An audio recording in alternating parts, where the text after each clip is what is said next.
আজ এক জীবন্ত কিংবদন্তির অজানা গল্প শুনবে বিশ্ববাসী। পৃথিবীতে এমন সাহসী সূর্য সন্তান শতাব্দীতে খুব একটা জন্মায় না। লেফটেন্যান্ট কর্নেল শরীফুল হক ডালিম, বীরুত্তম মেজর ডালিম নামেই যিনি সমধিক পরিচিত, যে নামটি শুনলেই কেঁপে ওঠে বাকশালীদের অন্তর। রূপকথার ডালিম কুমারের চেয়েও যে চরিত্রটি অধিক চর্চিত তিনি মেজর ডালিম। আমার মতো লক্ষ কোটি তরুণ যে নামটি শুনে শুনে নানা কিংবদন্তির চিত্র এঁকেছে কল্পনার ক্যানভাস জুড়ে, আজ তাদের স্বপ্ন বাস্তবে পূরণ হওয়ার দিন। শরীফুল হক ডালিম 1964 সালে তৎকালীন পাকিস্তান বিমান বাহিনীতে যোগদান করেন। 1965 সালের পাক ভারত যুদ্ধের পর তিনি বিমান বাহিনী থেকে সেনাবাহিনীতে যোগদান করেন। মুক্তিযুদ্ধের শুরুতে শরীফুল হক ডালিম 20 এপ্রিল 1971 সালে পাকিস্তান থেকে পালিয়ে এসে স্বাধীনতা যুদ্ধে বীরত্বের সাথে অংশগ্রহণ করেন।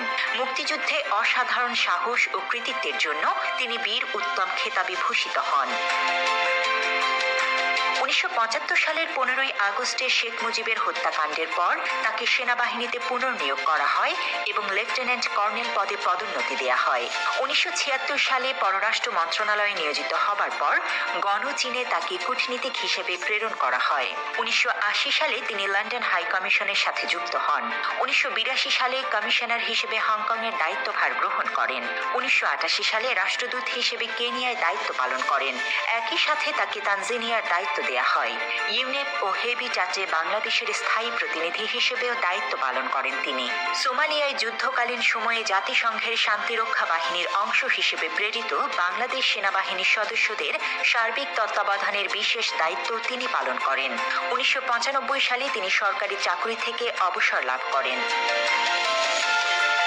বীর উত্তম খেতাবপ্রাপ্ত একজন বীর মুক্তিযোদ্ধার নামটি বাংলাদেশের মানুষের কাছে পরিচিতি পেয়েছে 1975 সালের 15 আগস্টের এক ঐতিহাসিক ঘটনার মধ্য দিয়ে।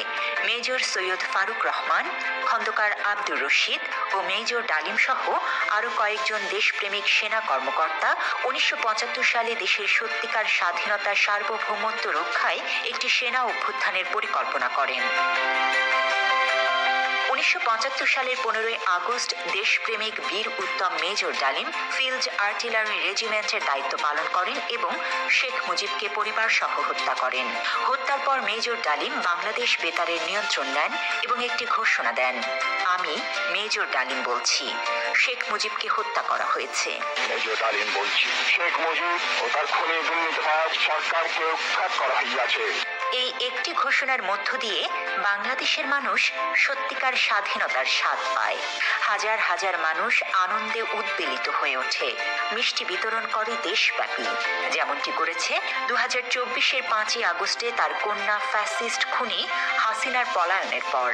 বাংলাদেশকে মুক্ত করে ভারতের আধিপত্য ও সম্প্রসারণবাদ থেকে, ইসলাম বিদ্বেষী শক্তির হাত থেকে, খুনি বাকশালী একজন স্বৈরশাসকের জগদ্দল শাসন ও শোষণ থেকে। দেশপ্রেমিক বীর যোদ্ধা মেজর ডালিমরা ইতিহাসের স্বপ্নপুরুষ।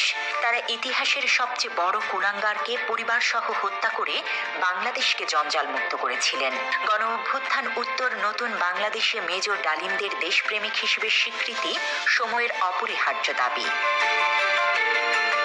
মেজর ডালিম কেন ও কোন কারণে মুজিব পরিবারকে হত্যা করেছে তার বর্ণনা রয়েছে তার লেখা যা দেখেছি, যা বুঝেছি, যা করেছি, আমি মেজর ডালিম বলছি ও কিছু কথা কিছু ব্যথা বইতে। যারা শেখ হাসিনার দুঃশাসন দেখেছেন কিন্তু শেখ মুজিবের দুঃশাসন দেখেননি, তাদের কাছে হয়তো ডালিম অজানা শত্রু। বাবা এবং কন্যা এ জাতিকে যেভাবে ভয়ঙ্কর দুর্বিষহ যন্ত্রণা দিয়েছেন তা হয়তো ইতিহাসের পাতায় সেভাবেই কেউ বর্ণনা করেনি। গত 15 বছর মানুষ হাসিনার হাত থেকে বাঁচতে চেয়েছিল, কিন্তু কেউ ডালিম হয়ে উঠতে পারেনি।